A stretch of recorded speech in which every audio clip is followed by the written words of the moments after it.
We are back on the Rational Boomer podcast. Hopefully, your day's going well. It's Saturday, and I got good news for you. There's been a 2 week respite, but Ed is back. I know people were anxious. Where's Ed? And anytime somebody your age or my age disappears, the first thing they think is he dead? Is he dead? No, Ed's not dead, and neither is Mike. We're both alive and thriving at this point. Ed had something 2 weeks ago that he had to do, and last week I was out of town, as you know, and Yeah, I couldn't figure out the logistics of how to do it, so we didn't do it. But you are back, and I are uh, back. a sight for sore eyes, to say the least. Yeah, and if they weren't sore, they soon will be. Yeah.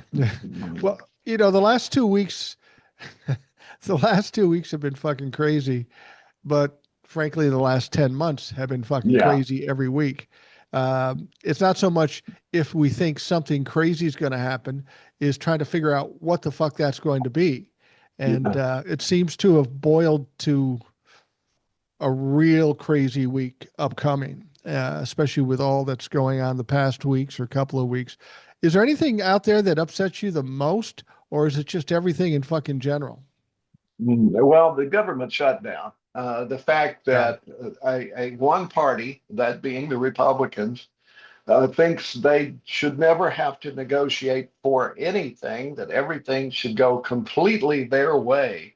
And there should be no give or take. I mean, the country was set up so that there would be discussion, that reasonable representatives, men at the time, but would come together and they would represent their areas of the country, their individual states, because not all states are always going to agree on what needs to be done or how it's to be done. And they would hash it out so that everybody won some and nobody lost all the time. At this point in time, however, we have this split, and the Republicans seem to think that they never have to negotiate just because they have the numbers. This is not right because, quite frankly, it's still that way. I mean, New York and Mississippi have different priorities, right? And Yeah. regardless of who's in charge of Mississippi or who's in charge of New York, they have to represent everybody in that state, not just their political party. And we have to get back to that somehow. And I don't know how we do that without throwing out every Republican who's in there now, because they've been primary to the point there's nothing but these party loyalists, not people who are representing their state. Yeah. The whole point of Congress is to negotiate and compromise. None of that has been going on for some time. It's all partisan votes, and whoever has the most votes wins. And now we're at this point now where we've got this filibuster, and the Democrats have a little power. Um, Mike Johnson has yet to bring the House of Representatives back into session. 5 weeks they've been doing nothing. And when I say, what's the point of Congress if you're not going to negotiate and compromise? Mike Johnson supported me on that. Somebody said, Mike, why don't you bring Congress or the House of Representatives back in session? And his answer was, what's the point? Now, if Mike can't understand the point, he's pretty Yeah. much abdicated his job as Speaker of the House and the whole reason for having a House of Representatives. So why not disband them if they're not going to fucking do anything? Exactly. I mean, right now, Trump is advocating for getting rid of the filibuster. Who would have thunk, right? I mean, the Republicans always have been oh, we've got to keep the filibuster, because of their numbers and so forth. But now he wants to get rid of it because at this point in time, it's a weapon that can be used against the Republicans. And of course, they hate it right now. But I'm hoping that at least some of them will realize if they give it up now, then it's gone forever. Yeah, what's your feeling about the filibuster? I hate it and I It, love yeah, it. well, exactly, and that's the point of with, the Democrats love it when they are in the minority. The Republicans love it when they are the minority. And to me, the filibuster is just an option for Congress not to do anything. I Yes, agree. if the wrong people don't if the wrong people like the Republicans don't have a filibuster, they can pass a lot of shit. But when the Democrats get it, they can pass a lot of shit. I mean, Yeah. there's a lot of things that happened with the ACA that could have been a lot better Yeah. had there not But been a filibuster. There are a lot of things that could be better in this country. So at some point, you've got to just rip the Band-Aid off and hope for the best. My theory is okay, the Republicans could do a lot of shit, but if the Democrats come in and do a good job, the Republicans are going to be hard pressed to come back and get into power. yeah. So Uh, it's instead of just having this safety net, how about a meritocracy? Do a good job and keep the motherfuckers out. well, there's many different ways to look at it. I mean, obviously, it seems to me that it does more harm than good. And the ACA is a good example. Okay, here we have the Obama administration trying to do something positive about health care so that more Americans can be covered. That's a positive thing. Then we had the Republican Party in business interests, basically in opposition, insurance companies and so forth, who wanted to be able to squeeze every dollar out of people. So they didn't object to most of it, but what they really objected to was the public option, which would have allowed people to, it would have kept costs down because people could opt for that public option. And and there would have been a price control by that way on the regular insurance companies. Somebody's trying to call me. I don't know. Well, There, it's gone. what people don't understand about the ACA, when it was first presented by the Democrats, it was a lot better than what it ended up being. And the reason it changed some is because of the influence and the negotiation and the compromise with the Republicans. The Republicans had no motivation to make it better. So they went the other way and tried to make it harder or worse. And that's what they accomplished. And now when it comes out the other side, people say, oh, the ACA is bad. Well, it's bad because of Republicans. It would have been Exactly. better if the Republicans just agreed and said, let's do it. The reason it's fucked up now, and it's the best option we have now, so we need to save that. But it would have been a better option had the Republicans been able to be pushed back. Exactly. And now they're saying we shut the government down because Democrats want to give health care to illegal aliens. That's patently false, and everybody knows it's false. Everybody who's saying that knows it is a bald-faced lie. Johnson knows it's a lie. He keeps repeating it. Trump, all of these people who say that know it is a flat out lie.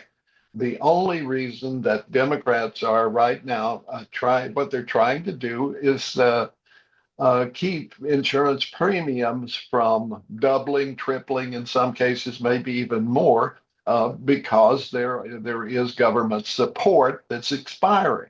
So that's all they're trying to do. That's what this shutdown is all about, period. They'd love to do other things, of course, because the big, beautiful bill that they passed is an abomination. We all know that. But at the same time, you got to draw a line somewhere. And I do believe it's getting through to people that this is the case. Now they're bringing all of this pain on people, letting the SNAP funds be well, they're canceling. That's what it comes down to. They have the money. The money's appropriated there for an emergency like this. All they have to do is use it, but they're saying no. Okay, and they're canceling the food that they give to food banks. They've canceled that. They've let it rot rather than distribute it. They're doing this on purpose. On purpose. I'm talking about the Republicans here, Trump in particular. They're doing this on purpose to force the Democrats. Hope force the Democrats to abandon that and just and they say, well, we'll fix the health care later, but you know they won't. Oh, they won't, and it'll be another disaster, and we'd be going through this shit again. But you have to understand, in my opinion, what they're doing with the SNAP thing, they Mhm. see that as a strategy because the Yeah, Democrats come out and say, well, they don't want to do this and they're going to kill people's health care and make it so costly they can't afford it. And so they're making the Republicans look bad. So the Republicans have to figure out a way to make the Democrats look bad. So they yeah, say, well, they're shutting down SNAP. But here's the problem with that. As you said, there is an emergency fund for SNAP. And I will just say this, in the longest shutdown in history during Donald Trump's first term, they did fund SNAP with that emergency funding. Exactly. So there is precedence. It can be done. It's not illegal, like they say. But Mike Johnson said something recently while he was talking about it.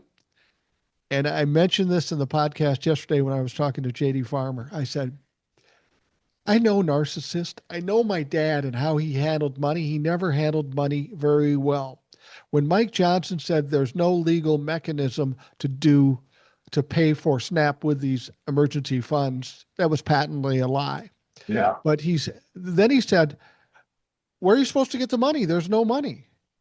And that to me sparked a thought because the Trump administration is spending a lot of money, billions and billions of dollars, and we don't know where it's coming from. Yeah. Is that why they're fighting so hard to not access that? Because it may not be there, and then they'd be exposed for fucking misappropriation of funds. I don't know. That sounds like a conspiracy theory, but once again, not out of the realm of possibility in the world we currently live in. Of course it's not. They control, I mean, they have the mechanism of government is all under Republican control right now. The Treasury Department, all of it, right? So it's very easy for them to do that sort of thing. A related topic, let me jump into that, and this will provide some enlightenment. You've heard Trump telling how many trillions of dollars we're taking into the Treasury because of his tariffs, right? Right. I've heard him say 15 trillion on occasion, and 17 trillion, yeah. he just pulls it out of his butt. You know, the real figures, they just came out, the projections from the Treasury Department to the end of the year, total revenue for the whole year of 2025 at the end of the year will be 5.2 trillion. Of that, 2.8% is what is being taken in and is projected to be taken in because of the tariffs. Let me say that again. 5.2 trillion total revenue brought in to the Treasury this year, and that goes through December. And the only 2.8% of that came from tariffs. Why? Because he keeps changing them. Nobody knows what they are. One day it's 10%, the next day it's 5%, depending on the country. He's all over the board. There's not really that much coming in. He's lying through his teeth. Okay. So that's not coming in. Meanwhile, the deficit is projected to climb. It's 1.9, but I'm going to say 2 trillion, just reuse round numbers. So the deficit is going up by 2 trillion. We're only bringing in 5 trillion. Where's the money, right? I can tell you where it is. It's in ICE bonuses, and it's in sending the National Guard to all of these cities, and it's all of that sort of thing. Yes, it's being spent. We're in deficit spending. We're not bringing in the revenue we need. I think the spending was, I forget. At any rate, it's way up. Okay, and that's it. They don't have the money probably. I mean, there's so many things that they don't have the money for that is promised. It has to be there. And at some point, there's a book out now called 1929 where they're projecting a huge crash. It could happen. Donald Trump bankrupted 6 companies. He's probably going to bankrupt this country because he keeps moving money around. There's no common sense to it. There's no accounting for it. He just does whatever he needs to do at that very moment. Now, some Republicans might say, "Yeah, but he pulled in $500 trillion that we didn't have, and even if it's only 2.8%, it's working. It's absolutely working." But what people fail to understand is Donald Trump said that money would come from foreign countries. Right. That $5 trillion is paid by us. Exactly. A tax increase. Mhm. So how smart a deal is this that they just raise taxes on us, which essentially is what happened, and puts it in a bank account and said, look, we win. The country did not win because the money they have is our fucking money. The opposite of Exactly. what Donald Trump said he'd do. Exactly. When you couple with that huge amount of unemployment, we're seeing all these giant companies laying off shitloads of people, Amazon being the most recent, but there are many others as well, UPS. We have massive unemployment happening. We have inflation happening. I don't know about you, but when I go to the grocery store, I see it just from since the start of this year. Yeah. The grocery bill has gone up at least 20% for me, and in some cases more than that for like beef and coffee and so forth. And everything is up. Everything is up, and Every there is inflation does continue. They don't even publish the numbers anymore because they don't want us to know. The job numbers, they don't want us to know. Everything they're hiding, keeping it close to their vest because it's all bad. well, you know what the thing about it is that I was talking to JD yesterday about it. You can refuse to mention the job numbers or the inflation numbers, and you can try to gaslight people.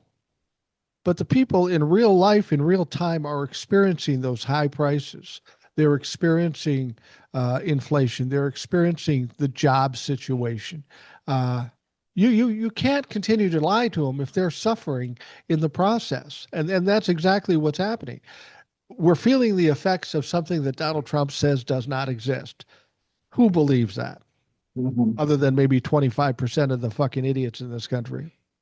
Well, I see people online all the time talking about how much better it is now than it was a year ago, which is flat out wrong. It's Yeah. just flat out 100% wrong. I don't know. Do they not balance their checkbook? I'm not sure what's going on here. Or are they so much a part of the cult that whatever the great leader says, they have to parrot, which is part of it. Well, that's why when they ultimately suffer, I feel no sympathy or empathy for them because they deserve what they get. They've been too stupid. It's like natural selection. If you're too stupid to get it, then you deserve what you get. The job things is interesting to me because 14,000 people laid off of Amazon. We've got about 2,000 people from Target from right here in Minnesota, Yeah. Hmm. and we've got other companies like that. Think about it. It's not only bad that they are being laid off at this point, but it's when they're being laid off, just before the most profitable quarters these companies would have in the entire year. They're Yeah. laying people off going into the fourth quarter where they would all retailers would make tons of money. That tells you they're nervous about something. There's a problem there, and they know it's coming, and they know it's going to get worse. That's part of it. Also, AI, of course, figures in. They're going far too quickly into this AI thing of thinking we don't need these people to do this anymore because these are white collar jobs primarily that are Yeah. the big ones. These were corporate jobs pretty much at Amazon and so forth. Not the people that are busting their hump in the warehouses. The robots will take care of the warehouses, of course. So there's going to be unemployment too there, if not already. But the AI, they think they can do it. And just a quick anecdotal thing: my wife and I were dealing with uh, a credit thing that we disputed. Okay, with a credit card, a charge that we disputed, right? And normally that's not a big deal, but and we had an account that we moved from one credit card to another. Let me put it that way. And the usual deduction, it was a monthly thing, and on the new credit card it was taken, but it was also taken on the old credit card. So uh, we disputed the other one, and then we got a ruling that said no, you have to pay this. Well, my wife handles this. I'll give her the credit. She got all the documentation together and sent it to them. And then we got two emails back. One, saying diametrically opposed things. We eventually got it out. But that, I really believe that was probably AI, that they were automatically responding in some way or other. And it was diametrically opposed at the same time.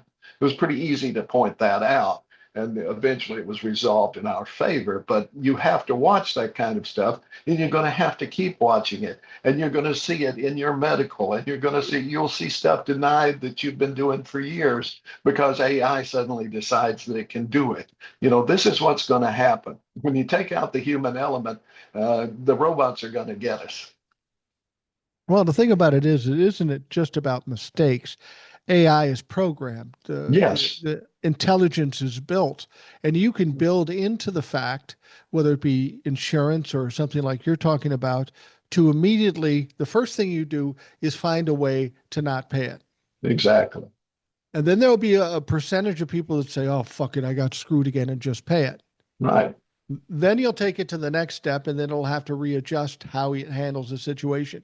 My point is AI isn't the absolute truth all the time, and it isn't infallible. It can be programmed to do. I mean, I saw somebody was talking. I saw somebody on TikTok that was talking about, well, I got this information from the Akashic records, this supernatural thing, and it came through AI, and AI told him these great things. Um, and everybody's going, oh, wow, he's connected to the Akashic records. I saw another guy come on with with AI on a tablet, and he says, "I saw this, and I want you to understand something." And the guy asked about whatever the question was about knowledge or whatever, or God, and it gives something strictly out of the Bible. So an answer you would expect, okay? So then Yeah. the guy says, "Okay, AI, here's what I want you to do. I want you to give me an answer to this question, but use the supernatural foo-foo bullshit. Yeah. Make it a bullshit answer." And it comes back and it gives exactly the answer that you heard on the other one. So my point is, you can make it say whatever you want, Sure. depending on how you prompt it. So you can't just take for a fact that AI says, well, this is denied, when maybe the company said, make sure the first time is always denied. And I Yeah. wouldn't put it past them to do that fucking Of course stuff. they would. They did it with their people. When people were doing it, that's what they were told. Yeah. Always look for a way to deny the claim. Always. And they just pass that right on to AI, which should be illegal, of course. It should be, well, we contracted to pay this, so we have to pay it. But no, that's not what they do. Yeah, it's frustrating. And I think you're right. I think they are jumping the gun on this AI. This could turn into a disaster for them when things break down or tainted somehow or hacked. Um, they're giving a lot of control to a computer for the sake of making money, and it may bite them in the ass eventually. Yeah, I mean, it's like in 1929, the big problem. It looked, everything was hot, so people started buying stocks, but on the margin, they borrowed money to buy stocks, and then eventually the whole thing fell apart, right? That's basically what, remember the dot-com bubble, okay? When everybody was buying this worthless dot-com crap, when Right. they were buying, remember the mortgage crisis, when they were buying these debt packages that were worthless. We're headed in the same direction because once it's like a stampede, right? You've got a bunch of horses, and one of them smells something and starts running, and the others go, "What is it?" And they take off after the other one, and boom, boom, boom, or cattle or whatever it may be. You got a stampede on your hand, and essentially it works both ways. It's a stampede to buy, and then it's a stampede to sell. It's an easy con. We saw it, like you say, with the stock market. We've seen it with crypto. Oh, God, you can make billions of dollars if you just get in. Same with AI. People are going to want to invest in AI and do all this sort of thing. When you look at crypto, when you look at um, the whole situation of mortgages and what's going to happen with AI, if you really look at it hard, it's little more than a Ponzi scheme because Yeah, the people early on make a lot of money and the people at exactly. the end get their ass kicked, which is the Exactly. epitome of a pyramid or a Ponzi scheme. Exactly. That's exactly what it is. And look at Trump with his all his bankruptcies and stuff. He comes out smelling like a rose because he doesn't care about debt, but because he believes debt can be negotiated. But when you're talking about debt to the U.S. Treasury, when Russia and China and South Korea and all of these places are your debt holders, they're not going to negotiate that debt. I'm sorry. That's not the way it works. And you can devaluate your currency. There's all sorts of really bad things that can happen. And having Trump in charge is insane, especially when he's got a Treasury Secretary who will do anything he says and try to justify stuff when we can see him when he's talking that he knows he's lying and he's uncomfortable with it, but he's still doing it. Still doing it, and we're seeing internationally that people are pushing to get back against and making fun of Donald Trump and all the other members of the cabinet. Did you see that video? Mike Waltz. You remember Mike Waltz? Yes. Mike Waltz was a representative. Then he became the National Security Advisor or the NSA or Mhm. something like that. And then, of course, he had this little problem where they were passing classified information on the Signal chat app, Right. Signalgate, if you will. Well, when that got exposed, somebody had to get burned down. So Donald Trump fired him essentially, but then felt sorry for him and said, we'll make you the ambassador to the UN. Yeah.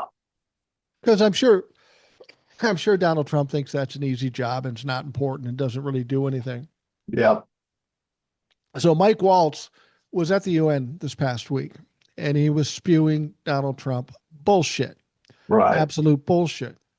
He's interrupted by, I don't know, whoever the Cuba. head of the UN. Cuba.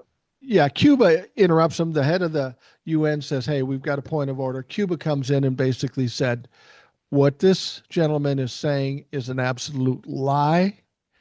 It's grossly exaggerated. Um, he has to understand this is a serious body. This isn't like Signal chat or Yeah. Congress, the U.S. Congress. He basically stuck it to him hard. Fucking Cuba, a little goddamn country. Mhm. But these people continue to try to spew the bullshit that Donald Trump spews. And it amazes me because how many lawyers have been disbarred, fired, shamed because they went along with whatever Donald Trump said? But people keep doing it. This Mike Waltz made a fool of himself, and he's not smart enough to talk his way out of it. No. Donald Trump goes to China, they're making fun of him over there. It's just embarrassing. Yeah, that's a good point. Let's take a look at that a minute. Here, Trump basically calls it a win, right? This heavy negotiations with China. China agrees to buy, half of the soybeans that they normally would this year. They agree to buy half of that. And the next years, they agree to buy essentially what they used to buy. So all of this brouhaha, all of this falderall and everything that went on, he has gotten exactly nothing from Yeah. China. He's actually lost. The farmers lost the amount that they weren't able to sell last year or earlier this year. They're going to be able to sell half of that, which will impact them, of course, financially. And then it's going to be exactly the same as it was. He gained nothing. They agreed a couple of things that they would look at the rare earth minerals and something else. But once again, it's exactly status quo to what was already there. He gained nothing. Well, he seems to be going after the rare earth minerals all over the world and trying to get Mhm. those. And what people have to understand is prior to Donald Trump, we were getting 90% of our rare earth minerals from China. Yeah. Everything was going along fine. We're getting that from China because they had a lot of it. We got a good price on it. We got it. Donald Trump steps in.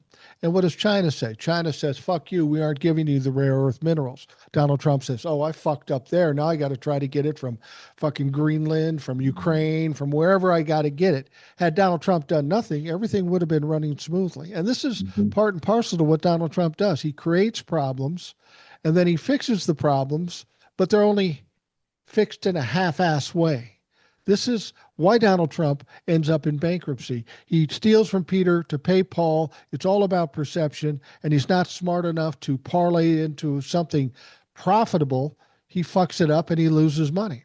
And in the process, Exactly. we lose money.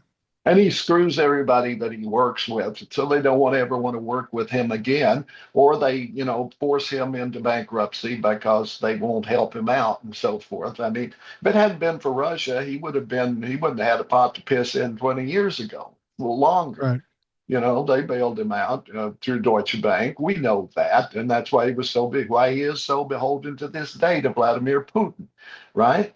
Because Russia saved his ass. He is owned by them. He always has been, and he always will be. They've got the receipts, so to speak. And it's kind of it's not fun to watch because we're seeing him in real time doing to the country what he did to all of his businesses over time, drive them into bankruptcy. Again, you can call me cynical. Donald Trump goes to China. He meets with Xi. The meeting is much shorter than anybody expected. They expected it to go on for a long time. It was a shorter deal. Donald Trump comes out and says, we got a deal, and outlines all the things that you just pointed out. I haven't heard from China on that. I haven't heard from China on that at all. I've heard Donald Trump told us we had a deal with China in May. That never happened. We heard Donald Trump had a deal with China for TikTok. TikTok says, no, we don't have a deal. So what's going on with that? We had deadlines and all this sort of stuff, and we had a deal where these Americans, these fucked up Americans, could buy TikTok, and now China says there's no such deal. So where does that stand? I'm kind of glad, too, because the people who were going to buy TikTok were going to absolutely ruin it and turn it into Truth Social. And I'd have to step away from it, and so would you. Exactly. But my point is he's claiming that he's got a deal with China, but he's got a track record of not being truthful. He also told us he was going to bail out the farmers. Have they been bailed out? Nope, they haven't been bailed out. He said the military was going to get paid their pay for their work with the military. They haven't been paid yet. Mm-mm. Even though reclusive millionaire Mellon has said that he would pay him 130 million that's for like a month, I assume, or something like that. He's not going to keep doing that. That's a one-time thing, right? And that's kind of weird anyway. Well, there's a lot of things about that are weird. First of all, 130 million. The information I got suggests that every military employee would get them $100. So it's not going to get them any real money to do anything. And I don't know if you heard this story. There is a connection between Jeffrey Epstein and this Timothy Mellon. Oh, I believe I've said this on the podcast before. His father, Peter Mellon, which was probably how Timothy Mellon got rich. He just inherited from his dad. It's the BNY Mellon Bank. I would imagine they're probably connected to Carnegie Mellon College and all that other shit too. Probably Andrew Mellon, who was Herbert Hoover's Secretary of the Treasury at the start of the Great Depression. So it's a storied family. This part of it bears repeating because people need to understand this. This Mellon kicks in this money. His father, Peter Mellon, shows up on the Epstein flight logs at least twice, maybe 3 times. And each of those times it says Peter Mellon, got to be an elderly guy at this point. Yeah. Peter Mellon and 2 females. Doesn't say the age of the females. Yeah. But he shows up on the flight log twice, 3 times maybe. On top of that, the victims or the survivors of the Epstein fiasco, a bunch of them are suing BNY Mellon Bank for booing Jeffrey Epstein, give him the financial legitimacy that he didn't really have to continue to do the crimes he did against these women.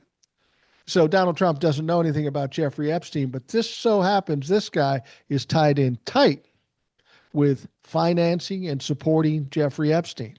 That's fucking weird. And that's why they said he was an anonymous donor at first. They didn't want to Yeah. give his name, not because it would embarrass him because he's so great at giving money, because of who he was. But eventually they forced the issue and they had to give the name. And then when people dug into it, they realized, holy fuck. Let me expand on that just a little bit. There are many theories. There are many people who have the theory that Donald Trump was tied in much more to Jeffrey Epstein than is I actually agree. known in a business way, in that he owned these pageants. He had access to these young women.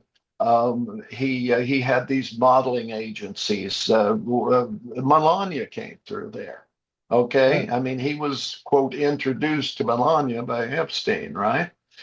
There's all of these tie-ins with Epstein. Do you not think that Donald Trump would be any different than Jeffrey Epstein, whose only business was recording very rich men cavorting with very young girls and blackmailing them? That Yeah. was his business. Do you think Trump is not going to do the same thing when he has access to all of those files and flight logs and so forth? Do you think the guys standing behind him at the inauguration, all of those tech bros, you don't think that they were being blackmailed to be there? Think about it. Is that not a possibility? We know Bill Gates was because his wife divorced him because of it. Okay. We know that because he flew to Epstein's Island. Maybe Jeff Bezos did. Maybe all of them did. Would you put it past them? I certainly wouldn't. So all of those guys standing behind him, all those guys kicking in all this money to build a ballroom, to do this, to do that. I think they're being squeezed, quite frankly. Well, I think they are too. And think of it this way: just what you know about Donald Trump. There's the representative up in Oregon who found all the financial aspects of Yeah. the Jeffrey Epstein stuff. And he said between four banks there was $1.5 billion. Donald Trump and Jeffrey Epstein were best of buddies. Jeffrey Epstein called Donald Trump a mentor. Do you really believe that with $1.5 billion running, just floating around, that Donald Trump didn't want to get a taste or somehow got a percentage of that? You know he fucking did. And the idea that Donald Trump and a lot of people are in deeper in this than just touching underage girls or having sex with underage girls. There is another level to this, I believe, the financial level or the international level. I mean, there's the talk, and it's a conspiracy theory that Israel kind of supported Epstein to get all the dirt um, on these American oligarchs and politicians to control them. And if you think that's a crazy idea, just remember AIPAC, which supports Israel, is paying virtually every member of Congress currently. So the idea that Israel or the people running Israel, I don't want to blame the people of Israel any more than I want to blame us for the crimes of Donald Trump. Um, if you don't think there's something fishy going on there, you're fucking sleeping. Yep, exactly. Money is the root of all evil. Or I think the actual quote is Love of money. the love of money is the root of all evil. And it is. It's true. Anytime the financial, and that's why healthcare sucks now. You take the profit motive out of healthcare, you've got something decent. With the profit motive in there, you're screwed. Yeah. And I'm wondering about that. You've talked about this before, how prior to FDR, everything was going far right. It was financially horrible to the people. And Yeah. when we finally came out of that, there was a there was a bigger appetite for more Mhm. progressive or liberal things. That's why we got Medicare and Social Security and all that kind of stuff. That's how that happened. There was a taste for it after people got burnt down. Do you think once we go through this, and when people are hearing this is November 1st, when they hear it, we're recording this on Halloween, but um, when the snap shit hits and people start seeing the potential prices for what they're going to pay for healthcare, do you think it's going to be bad enough that when this is all over, we're going to have that same appetite for something more progressive, something You may maybe looking at universal health or something closer to it. I hope so. I hope that there is enough realization on the part of people that they will start to say, hey, we have power and we need to exercise it. Now, there's two things that are missing from what happened with FDR. Okay, and I'm going to say just FDR, but it was his administration, and it was as much Eleanor, his wife, and Francis Perkins, his labor secretary, that put together this renaissance of America. Right. Before that, we had oligarchs running everything, choosing the president, and so forth.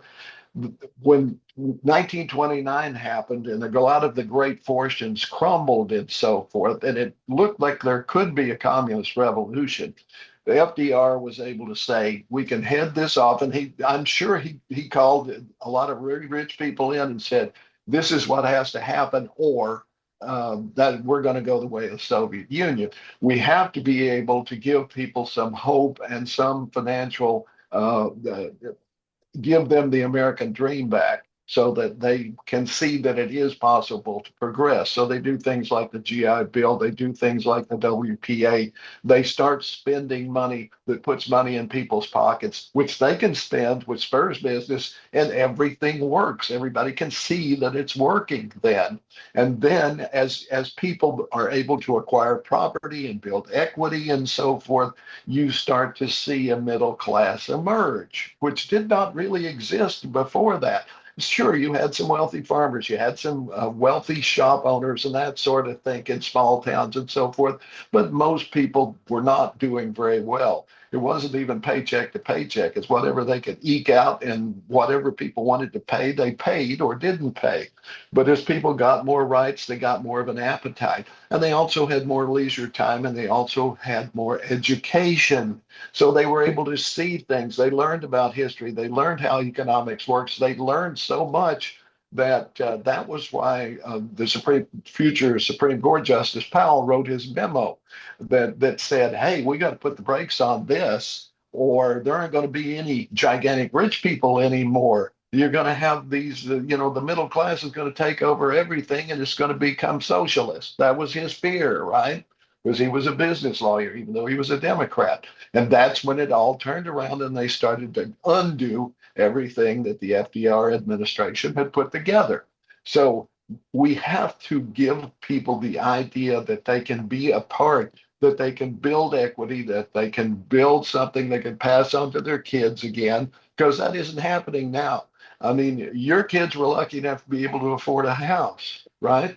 A lot of kids won't ever be able to do that unless something changes. And see, that's the thing where I don't understand how these economic experts, I'm not an economic expert by any stretch of the imagination, but I can see the obvious. Um, if you've got tax money and you're going to give it to the wealthy who are going to do nothing with it, there is no benefit to the country from it. Maybe theoretically they're going to build bigger jobs and more money, but They they don't won't. do that. We proved to not. If you cultivate the middle class, this is like the U.S. aid thing, okay? We're going to cut it because we don't want to give special treatment to other countries. But what they failed to understand is those other countries were buying from our farmers, which Right. was creating profit and taxes. I Exactly. don't know. I don't know why they're so afraid to give money to the middle class, essentially the backbone of this country, or why they don't want to increase the minimum wage. Because in my mind, if you take the middle class and give them more money, pay them a reasonable rate where they can buy things. If they're making more money, they're paying more taxes. If they're buying more things, that's better for the economy. Because with the millennials and the Gen Zs, if they aren't buying houses, we're going to see a housing market go to shit. And all you old people who own houses who want to live off it in retirement, they ain't going to be worth shit because there's nobody to buy it. Exactly. And this is the thing. Well, like for SNAP, for example, every dollar of SNAP benefits that are handed out returns $1.70 in economic impact. Let me Right. say that again. For every dollar in SNAP that is given to someone to spend, that returns $1.70 in economic activity, because when money is spent, then it generates more money. That's just the way economics work, because of the stores, generate, and it generates tax money and all of these things. So you spend in order to stimulate, and that's exactly what FDR did, and that's what would happen again. It's simple. I mean, the right wing went out of their way to create a whole new theory of economics called supply side that had never existed before. They funded the University of Chicago economics department to do that. It was bogus. They all knew it, but yet, I mean, they used their contacts in media and so forth with Reagan and to sell this idea of trickle down. Nothing ever trickles. The only way it works is like we did in the 50s when we had 90% tax brackets for some things, so that money, rather than let it go to the government, they would reinvest it. They would make money on it. Other people would make money on it, rather than just sitting somewhere, or being the equivalent of stuffed in a mattress. Money has to move or it does no good. Well, that's what I try to tell my kids. Don't be so in love with money. It's nothing more than a tool. It's intended to be spent. And if you do what you're doing, you'll keep bringing money in and you keep the economy going by spending money. But if people don't have money, they can't do that, then the economy suffers. I mean, that's what people are forgetting too, is what you mentioned regarding the effects of those SNAP payments. Now, those SNAP payments are going to be devastating for those people who need that to eat. The idea that people may be starving is realistic in some ways. I know there's Republicans out there saying, oh, they're getting $4,000 a month. That's bullshit. Bullshit. Most of them are getting about 200 bucks a month or less. And on the maximum, depending on how many kids and what the circumstances is, I think you can get 800 or 900 bucks a month. Yeah, it's $900, a little over $900 for a family of four, or whether that's a mother and three kids, a mother, father, and two kids. But that's the maximum. You have to be unemployed for a certain amount of time, and there has to be other things in that mix to get that much money. As you say, it's much less for, say, an individual, or a couple or whatever. So yeah, but the point is still they spend that money. The store takes that in, and then they pay the people who work for them and so forth. If you don't have that money, they don't have the number. They have to reduce their staff, who may then have to go on SNAP or starve, as it were. So yeah, one hand washes the other, but or rather, money tends to multiply once it's spent. Yeah, If it just lies there, nothing.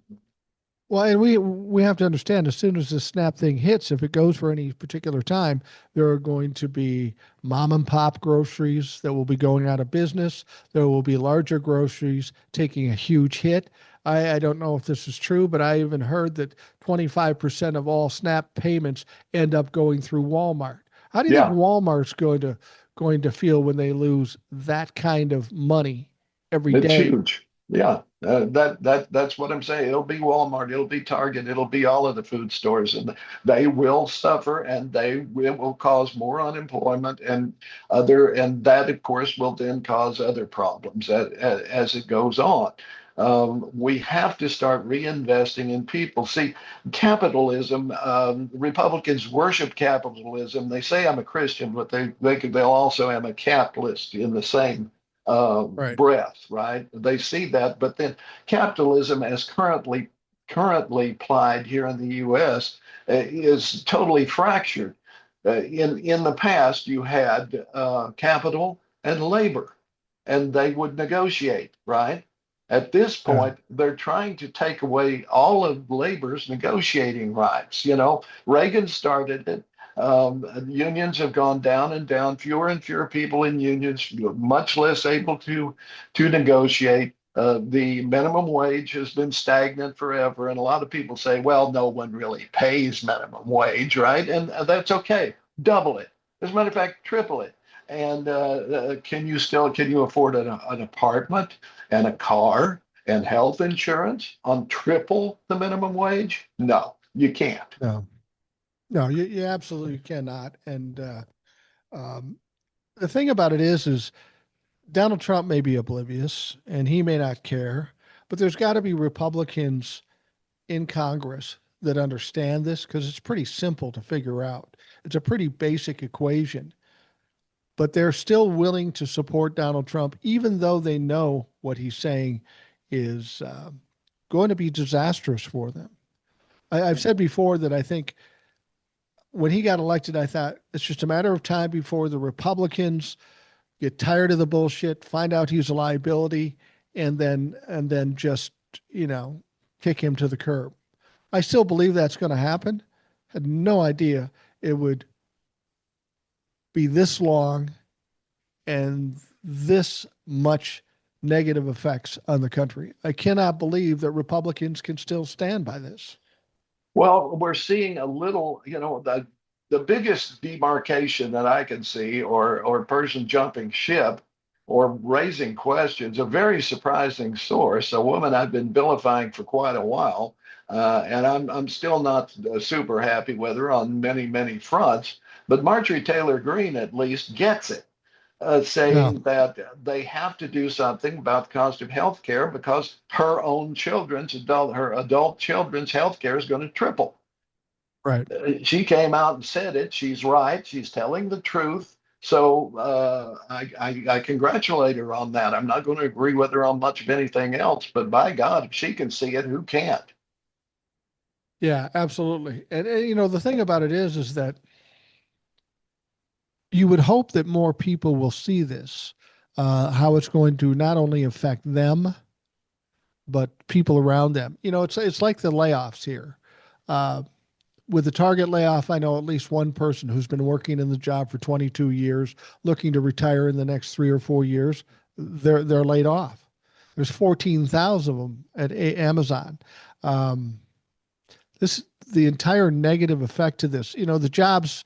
Donald Trump isn't talking about the jobs, but the jobs are just taking a fucking. It's in free fall right now. Joe Biden had 15 million jobs that he created. Donald Trump has lost jobs in 10 months since he's been in office. Yeah, and he actively fired over 250,000 federal employees. I think it's about 250. It could be more, could be less by a few. But those were just federal workers all across the country, not just in Washington, who just flat out fired, most of whom didn't deserve it and were probably needed to do official government work, right? There have been all kinds of studies that show that government workers actually do a pretty good job for the money. At any rate, those were, I'm betting it's about even between Republicans and Democrats.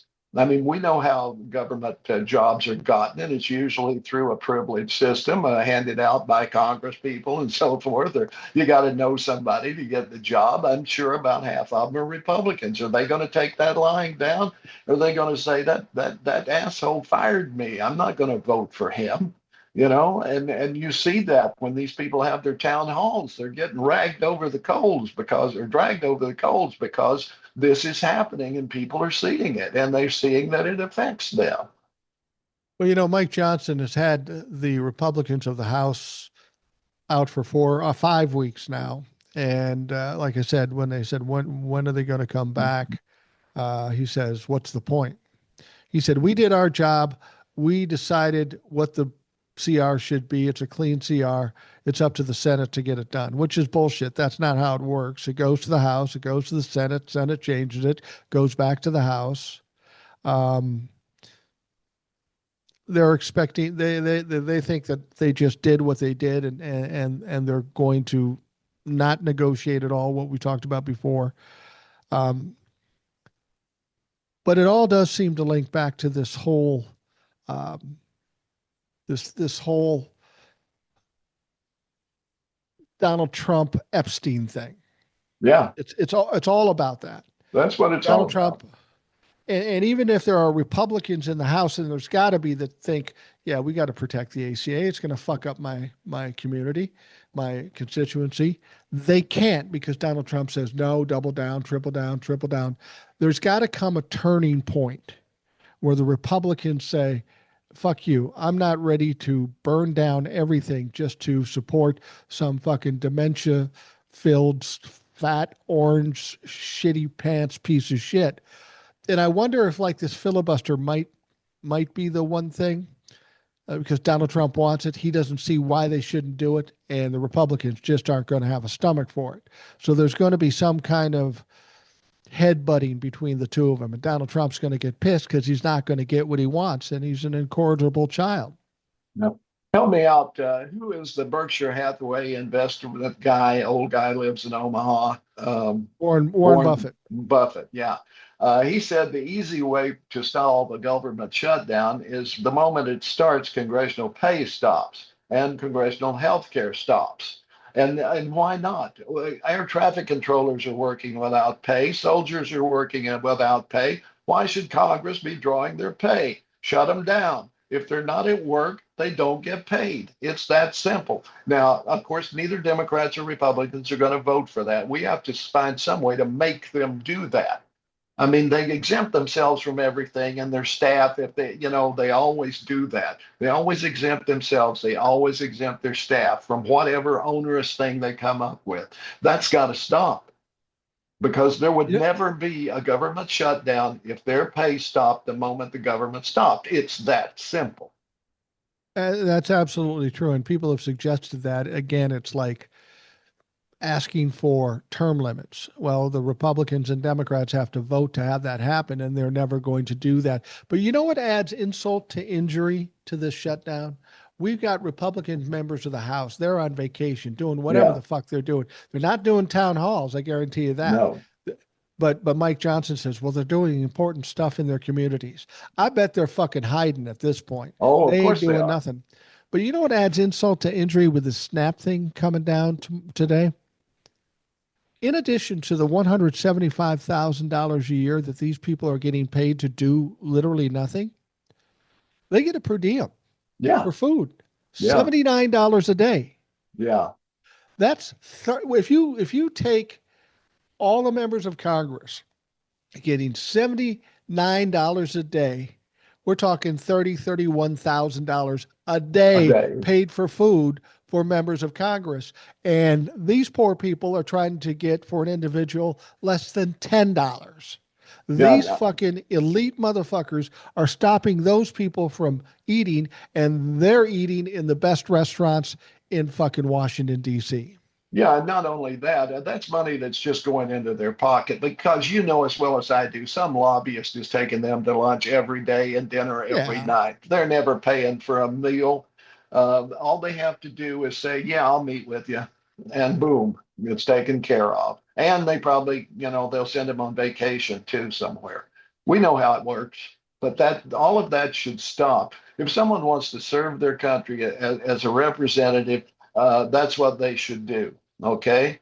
Build a dormitory, give them a room in a dormitory, and they can buy their health care on the exchanges just like everybody else does. And maybe then they will understand what the cost of health care really is. Do you think there might be a possibility? I mean, I would have to believe there are Republicans right now finding the right situation to step away from Donald Trump. We're seeing some of them in the Senate, a few of them, four of them, that are pushing back against Donald Trump's ability to do tariffs. They voted against him on that. Four Republicans did. Now, it will never get on the floor of the House because Mike Johnson is a pussy ass bitch. But at least the point was made. Do you think the Republicans, for whatever reason, and they have to burn themselves down in the process, today, when SNAP ends and when the health care goes to a point where nobody can afford it, people will be without health care. Do you think that the Republicans wanted to crash and burn like that to finally get their release from this devil who's controlled their soul? I don't think they're that smart. I mean, there Really? might be a few, Susan Collins here, somebody like that, although she talks a good game, but she always crumbles. Yeah. I'm sure there are some who would like to be out of it, but I look around at people like Chuck Grassley. Here's a guy who's been there forever. He's what, fourth in line to the presidency behind Mike Johnson. Right. Um, but yet we know for a fact that he was involved with January 6th, that he was ready. He was expecting that Pence would be taken out of the mix and that he would fail to certify. We know that. Yeah, Okay. And it may be that he's just so old he doesn't know what he's doing. I don't know. But Chuck at one time was a fairly middle of the road Republican. I was in Iowa at the time he was representative there, and I didn't think he was so bad. He's changed over the years, so I'm not sure what's left. We look at Marco Rubio, Lindsey Graham, how these people have prostituted themselves, and that's what they are. They're nothing but political whores is all that the Republicans are now. They are willing to sell their very soul to Trump just to have the position that they have, which is pathetic. it really is. You have to think somebody like Chuck Grassley or some of these older people have to be thinking about their legacy. And after spending their final years working with Donald Trump, bending the knee to Donald Trump, and doing these egregious things to this country, their legacies are going to be shot. And the people who are younger, their careers are going to be over. I mean, I've heard a number of people say, you people in ICE and you people in the cabinet who are doing these things, when this is over, you better fucking lawyer up because there's going to be people coming for you because you've committed crimes and corruption. And once Democrats get control, they're not going to let that go. These people are going to be taken to task. Absolutely. And I'm hoping they're archiving all that video evidence of ICE being, brutalizing American citizens, arresting American citizens, and holding them for the sole purpose that we know that ICE and their buddy thugs, bounty hunters who travel with them, are paid by the piece, so to speak. That if they make a raid and they don't get anybody, they don't get paid. They got to deliver the bodies. So if there's no illegals, quote, there, then they will grab whoever is. And they've grabbed everyone from judges to representatives to other, whoever happens to be there, they will do it. And they brutalize people to the point of causing injuries. These people should be forced to pay a price. I mean, there is no one above the law. Just because you're a federal employee of some sort, or a federal deputized ICE agent or whatever, that does not give you carte blanche to be this brutal, bash people with clubs, shoot them in the face with pepper balls, and all of that crap. There must be a price paid for that. They have to learn so it never is repeated. I know the Trump administration is probably telling ICE agents that they have qualified immunity, but there is a rule to that qualified immunity. Um, if you take away people's rights, if you harm people by taking away their rights, that qualified immunity goes away. There is no immunity for those folks, and it can be shown that that's what they're doing. Like this, I can't remember his name, Bondino or something like that.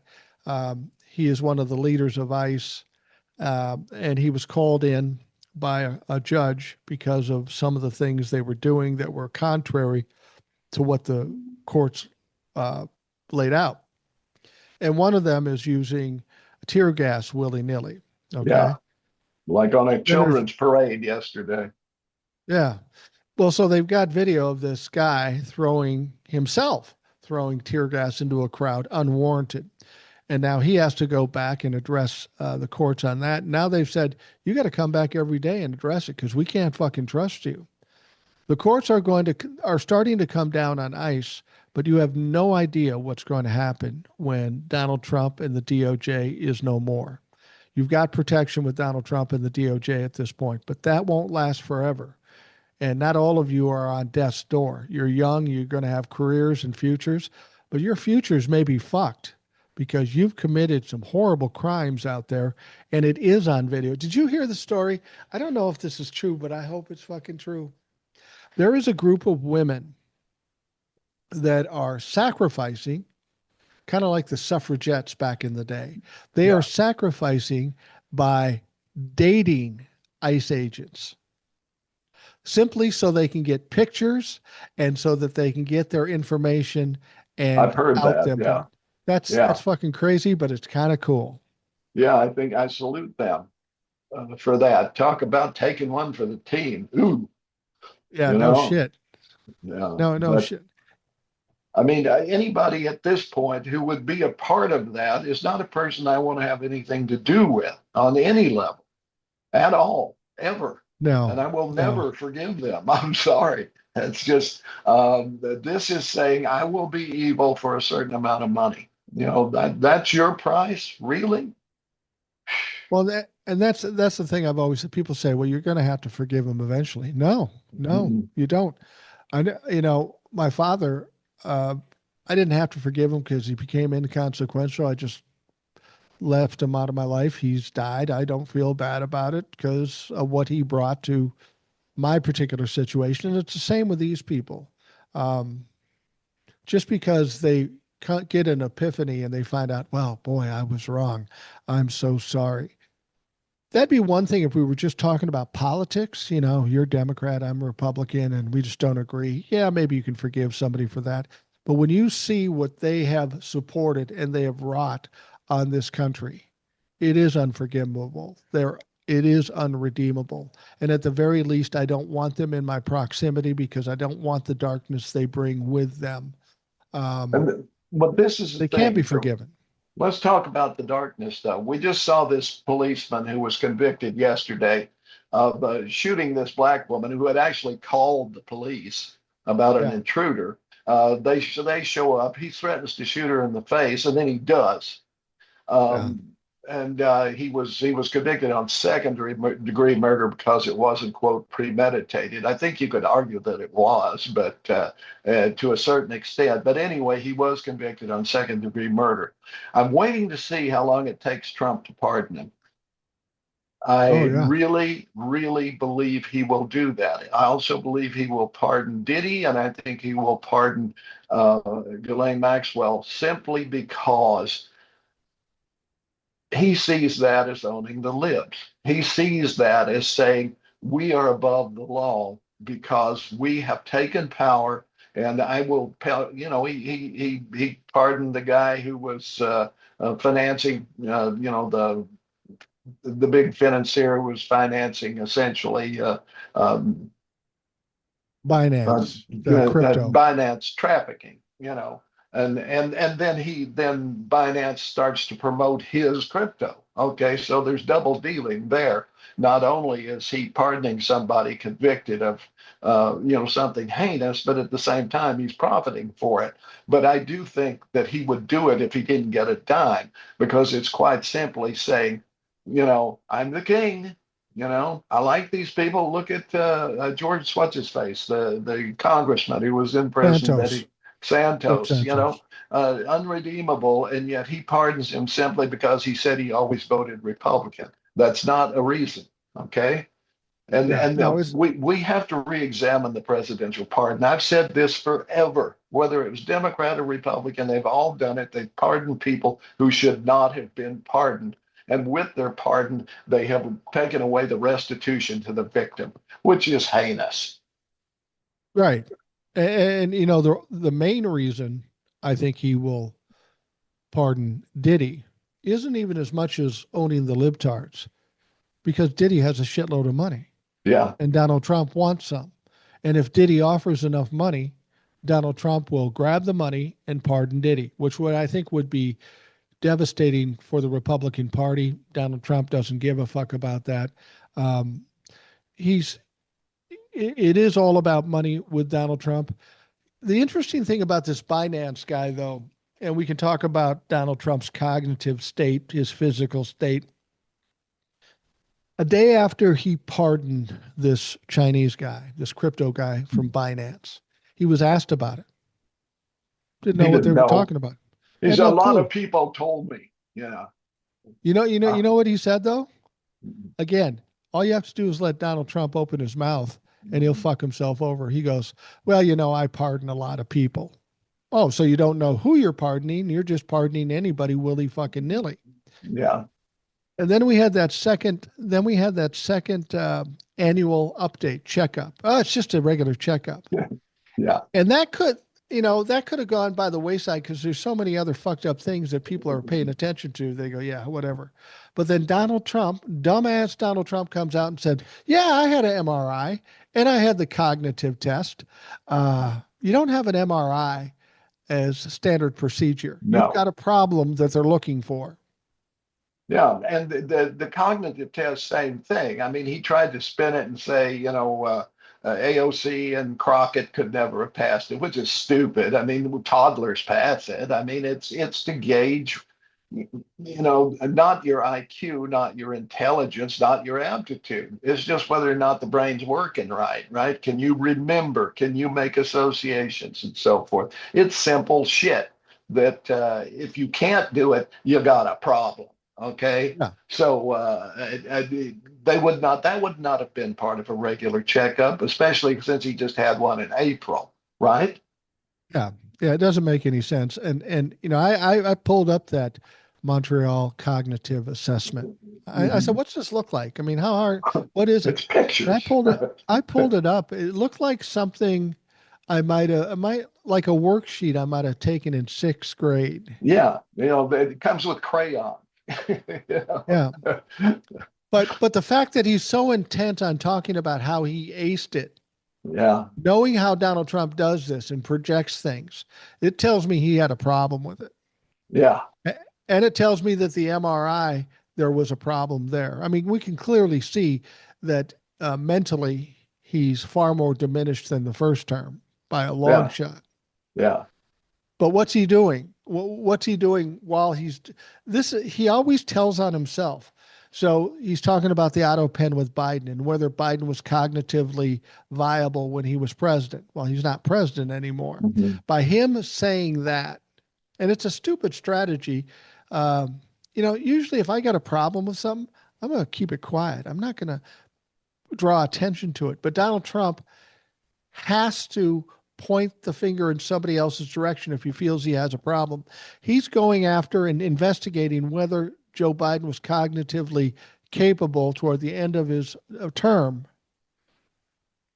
And we've got a shutdown. We got all this other stuff. That tells me he's got some real problems and he's trying to steer away the attention from him onto something else that makes it doesn't matter anymore because he's not president. Well, think about it too. What would have happened if, when on Biden, let's say Biden was president, if we had gotten into a tiff with Canada and uh, Canada had aired a JFK thing on the World Series that refuted something that Biden had said. And Biden had said, well, I'm going to throw a 10% tariff on Canada. What would they have done? They would have lost their friggin' minds. But Yeah. here's Trump. They sponsored the Reagan tariff thing, a commercial that they put on the World Series, which is I'd seen it before many times. It is totally legit, not AI, nothing else. It's straightforward, and he loses his shit and then threatens more tariffs because he's just that big. He's just that petty, just that stupid. Well, and it wasn't just the tariffs at first. If you remember, the first thing he said, we're cutting off all trade with Canada. Yeah, And then for whatever reason, Canada pulled it back. I don't think the premier who put it up wanted to pull it back. I think Carney came in and said, listen, yeah, man, we gotta yeah. fucking cool it a little bit. So they take it off, and Donald Trump still got to win. He says, well, you didn't do it fast enough, so I'm going to put 10% on Canada, which, Yeah, which means we're all paying more money for everything. So he's not exactly. punishing Canada. He may be punishing Canada, but he's also punishing us, and he doesn't fucking care. Well, it was right there in what Reagan said, that then he comes right out and does it. What Reagan was warning against, he does it in response. Talk about baiting somebody into doing something really stupid. Well, and as I understood it, maybe I heard this wrong. Reagan talked about this because he had just put tariffs on somebody. Yeah, And he was trying to say, you got to do this reasonably. You can't do it for a long that- period of time. I'm doing it. exactly. This has a negative effect. And so they always come out, well, it's out of context, or it's AI, or it's this or that. But Donald Trump has a real problem with the truth. He's getting hit now from reporters saying, geez, your poll numbers suck. They're 36, 37%, the lowest anybody's ever had. He goes, that's fake news. That's not true. Don't pay attention to that. I've got the best polling ever. Prices are Mhm. down. I mean, he's just flat out lying to people. And I'm Yeah. wondering how many dumb people actually buy that. It Oh, there's can't be some. as, there is some, but it can't be the vast majority of people. It's those 30% Yeah. that are still saying positive things about when they polled them. They will never go away. They've always been there. And they are the lowest of the low intellectually. Yeah. Well, I told this to JD. I heard this on a TikTok. So take it for what it's worth. But um, people in red states, now, as I understood it, 80% of SNAP benefits go out to red states, which is not surprising. A state like Minnesota, we have like 7 or 8% of the people getting SNAP in this state. We're a Yeah. blue state. In other states, it's a far higher percentage. Um, but some of these people that get SNAP, as we get closer, as we're here, to SNAP being stopped, they're finally coming to the realization that while it might be called something different in their state, it could be EBT, it could be WIC, it could be any of these things. It's all the same thing. Some of these people, some of these redneck motherfuckers really thought SNAP, because Donald Trump was doing this, was only funding or a benefit for people of color. Yeah. They're now finding out, oh no, that's not it. I got to tell you, when you start taking away food from people and their children, they're going to get pissed regardless of who they fucking voted for. Yeah. And these are the most vulnerable people. Most, about 40% are children. There's a Yep. huge percentage of elderly people who don't get much Social Security, maybe $700 or $800 a month, depending on what they made during their lifetime. So they are very food vulnerable. Then there's also active duty military, huge percentage of active duty military. See, people don't understand. They say, well, you can always go in the army. Okay, you go. You're married. You got 2 kids. You go in the army, right? Now, if I'm single, I can go on base. I eat at the mess hall. The food's not that great, but you can do it. You can get breakfast, lunch, and dinner, 3 hots and a cot, right? That's great. Right. But if you've got a wife and kids, they have what they call separate rations. So they take the money that you would be allocated to feed you, and then you have to use that to feed your family, and it bumps it a little bit more. But that's it. Right. But you also have to pay for your own housing. So these people are, say I am okay. I'm from Tennessee. I'm married. I joined the army. My wife and my 2 kids are with me, and they send us to Alaska. Okay. And I've got to live on the money that they give me and feed my wife and kids and find an apartment off base because most places don't have base housing anymore and certainly not enough of it. So they're going to be living in abject poverty in Alaska where this cost of living is gigantic. Okay. So that's what's going on with our military for those that are married. This is where SNAP comes in. It fills in that gap so that they can actually eat. I don't know if you heard this story, and I don't quite understand it, but there's a story out that the likes of Christy Nome, maybe Pete Hegseth, and other people, Living in government housing. government I military mean, housing. military housing, absolutely they are. Stephen Miller, too. Now, What and what's the deal with? Is it just to get free housing or what? yeah, well, it's probably for two things. Okay. In Washington, we know that congressmen always complain about how much it costs to live there. So a lot of them you'll get 4 congressmen sharing an apartment, or you get them living in their office.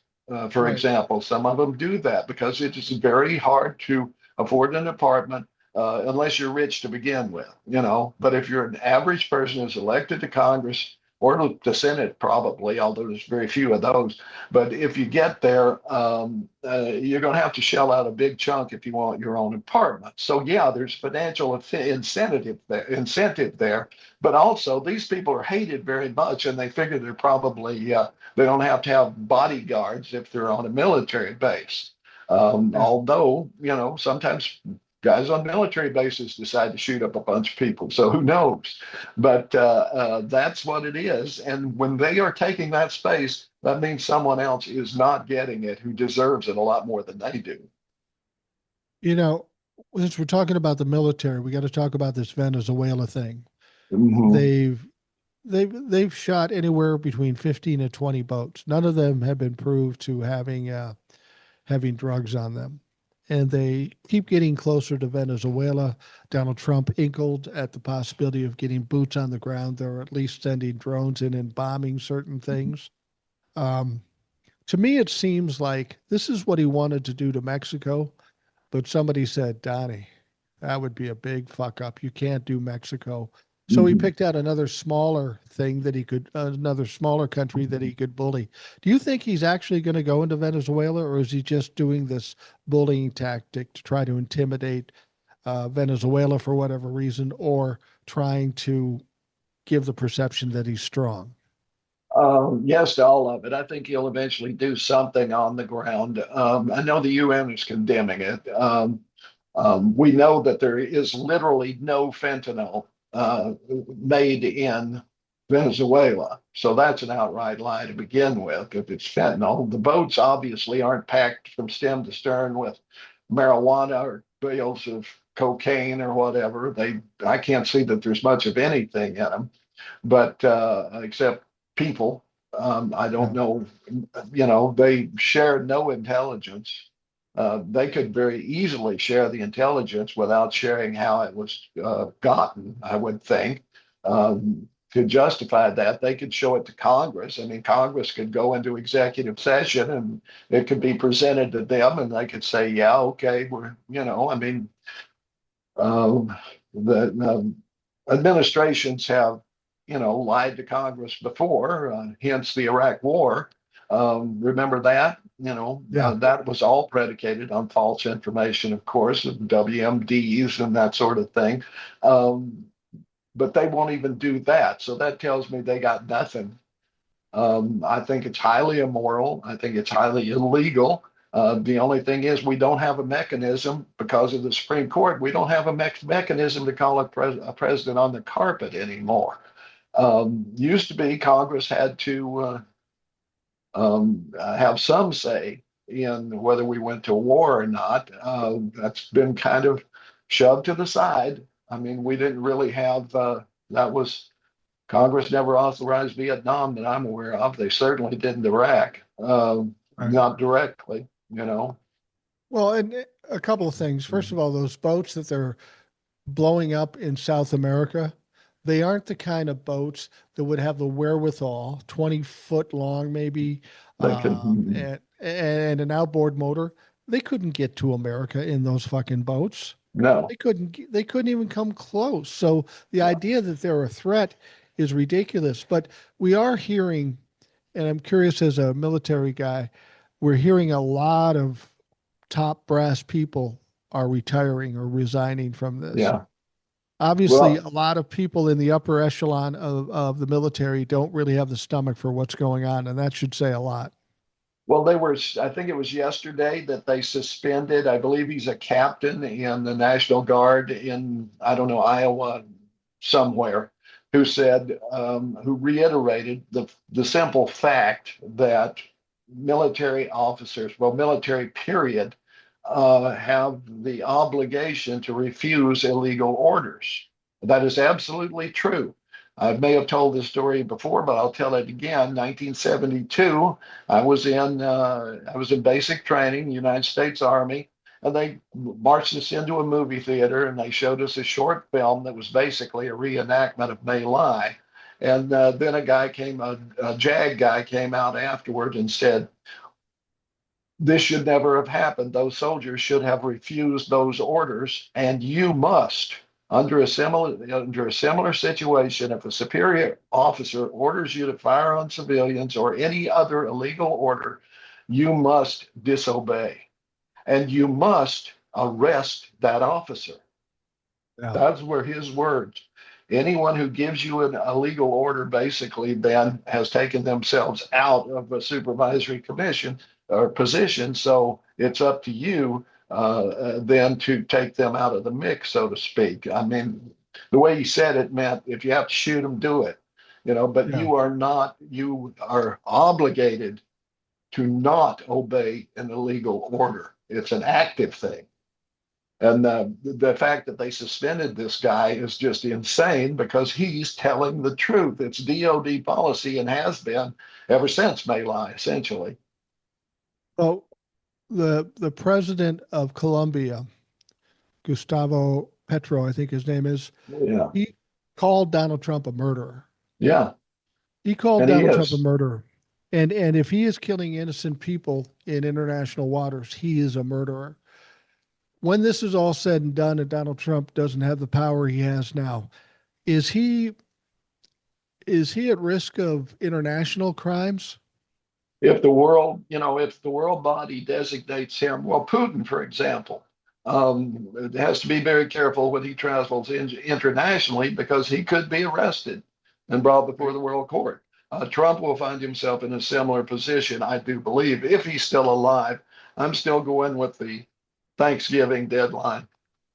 I was talking about that yesterday with JD, and he's thinking, well, maybe Christmas. And people are kind of pushing back the goalpost because he's still fucking kicking, and he's kind of a cockroach that survives anything. But you're still thinking um, by Thanksgiving, we're going to see an end to this nightmare that is Donald Trump.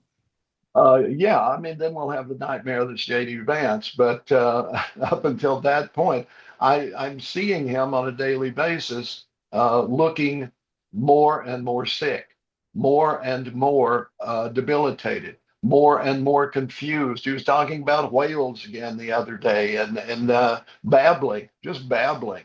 So he's losing it every day at some point. They're filling him some full of some sort of injections or something that makes him able to put one foot in front of the other for most of the time. But it can't hold. Medical You know, science can only do so much. They can't reanimate a corpse. a good comparison. We watched Donald Trump. He's 79 years old. We Yeah. see how debilitated he looks. We see how cognitively diminished he is. We see physically how he's in bad shape. We look at Donald Trump and we can see that. But let's make a comparison. Ed here is 75 years old. He's only 4 years younger than Donald Trump. You've listened to him for almost an hour and a half now. Compare the two. There's no comparison. Ed can spew a sentence, a legitimate and a understandable sentence. Donald Trump's not capable of doing that. He's completely diminished from what he was in the first term, and he was a raving lunatic then. Yeah, well, I'm a fairly sedentary guy too. I mean, I walk 5 miles a day with my dog, but it's slow walking. I'm not jogging. I'm not doing anything like that. I'm just walking, okay? But generally speaking, I mean, I could get COVID tomorrow, I suppose. Lots of things. I just had another reunion. I was graduated in '67. You do the math as to what that would be. They decided to have one every year. So and we've lost three more in In the the past interim. year. Yeah, and also a couple of people who were pretty spry the last time are looking a little long in the tooth. I Yeah. hate to say that, but they probably think I do too. But I still recognize them to a certain extent. But there's one guy who's leaning toward dementia. There's another guy who's lost a tremendous amount of weight, that sort of thing. And I feel for them. They're good people. But at the same time, I recognize that time marches on, right? And you do see what happened, what a year can do in anyone's life. And I'll soon be 76 within a week. Or well, within Wow. 10 days, I'll be Wow. 76. Well, happy birthday. Oh, yeah, I have seen a lot in my lifetime. My 76 years means I've been lived in what, 9 decades, because I lived two Yeah, months in the 40s, and you can do it from right. there. Don't remember a lot from that, but I remember a lot about the early 50s and a lot about the 60s and the 70s. I've seen the progression, okay? And I know what's going on here. And we're back to the 50s in a lot of ways. And quite frankly, it sucked. I don't care what Happy Days had to say. It sucked, especially if you're a Well, woman or a minority. well, that's exactly the point. The 50s, a lot of people look back at it fondly, and they're usually white men. Yeah. Women and people of color didn't quite have so much fun. And we've got to get to the point as this country becomes more of a melting pot in terms of races that we shouldn't thrive to go back to when white was right and everybody else was fucking wrong. Um, and hopefully, once we get out of this with this crazy racist tendency out of the Republican Party, hopefully we can go the other way and just kind of treat everybody like people as opposed to what color their skin is. I liken color to skin as color to eyes or color to hair. It's an aesthetic. We're all people at the core, and it doesn't matter what colors you have for eyes, hair, or skin color. And it's a pretty simple concept, and I don't know why people don't get it. Can I tell you a story real Sure. quick?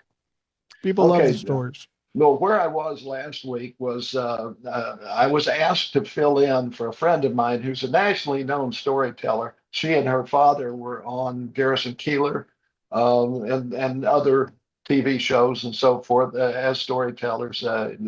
They had a medicine show that traveled around and so forth. But anyway, she was expecting the birth of a grandchild, didn't think she could be in it, so she suggested I take over. So they asked me to talk about these two local landmarks. One is this log cabin. It's called the Powell Law Office. It was built in 1806. All right, by this guy who came from Pennsylvania, Samuel Powell. And he and his sons had a law practice there for like 60 years. And then it got clapboards put on it and everything. And it was a residence after that. So they asked me to talk about that one, and also the Presbyterian Cemetery next door. So I said, I better bone up. I knew some stuff about the Presbyterian Cemetery because Rogersville's most famous product, Ruth Hale, wife of Haywood Broun, mother of Haywood Hale Broun, if you remember him, is buried Yeah. there. And there's quite a good story there to tell. But I needed to bone up on the Powell Law Office. And I was looking through some historical stuff, and I came upon the name Harriet Powell. Now, technically, Harriet's last name was not Powell. Technically, Harriet had no last name. She was a slave, and she was what was called at that time a quadroon, meaning she was one quarter black, three quarters white, and looked white, but she was still a slave because she had been born into a slave family.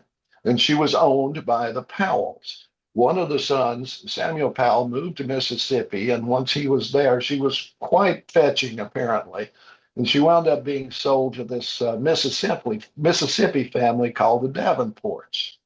And they decided to go to Syracuse, New York on a visit. So they go there and they check into a hotel. And there's a young waiter working there. His name was Will Leonard. He was a free black man working as a waiter in the hotel. He approached Harriet and said, Look, Syracuse is a stop on the Underground Railroad. I'm connected. Do you want to be free? She said, Yes. So he moved her to a safe house, and this huge manhunt went underway in Syracuse, New York. They searched from house to house, but they could not find her. She wound up in the home of a wealthy, Gillette Smith was the name, a wealthy merchant there, and was able to be hidden till the heat was off. And while she was there, Gillette Smith's niece came to visit. Her name was Elizabeth Cady. And she became friends with Harriet, heard her story, and was horrified by it. And she later married and became Elizabeth Cady Stanton, who was dedicated the rest of her life to not only abolition, but later to women's suffrage. as well, became one of the Okay. leaders in women's suffrage. So Harriet had an impact on her. Harriet, by the way, they ferried her to Canada, Kingston, Ontario, where she married, had 8 children, and lived the rest of her life as a free woman. But connections like that always intrigued me because she was able to be free, but also that she had this impact on someone else who had a huge impact on the entire country. And this was a Absolutely. woman of color, even though you would not have known it by looking at her. She was light skinned. Yes, very much so.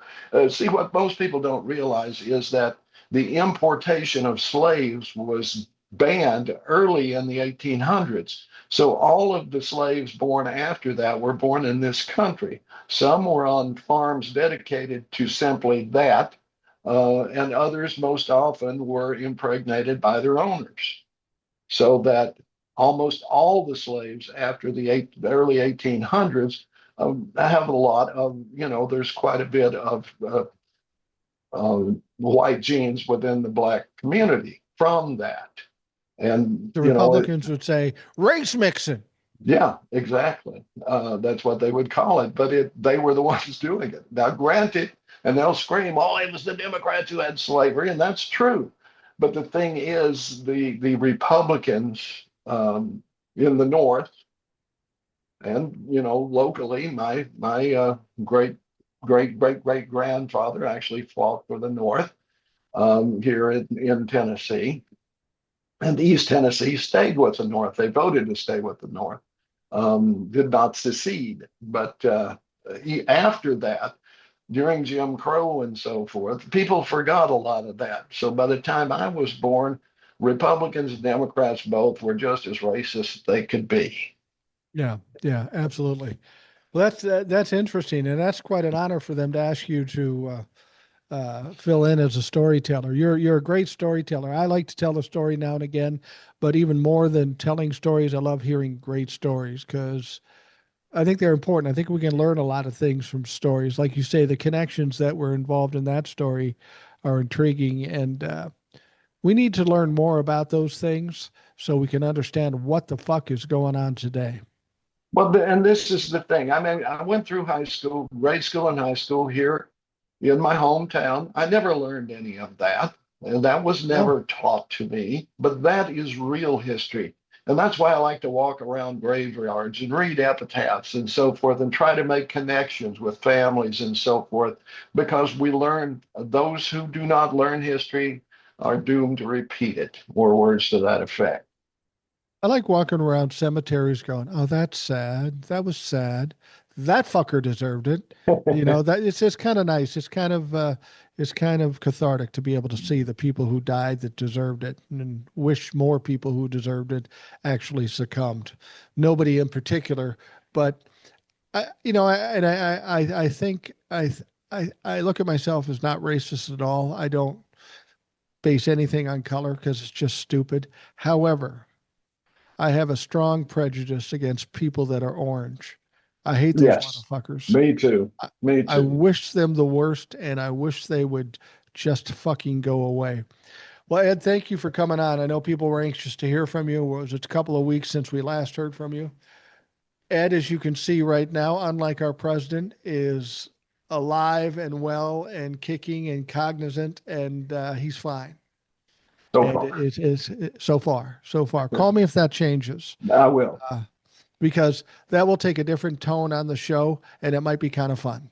If I start talking about whales and windmills, we'll go from You're still coming on the show. I don't care. there. It's all about entertainment.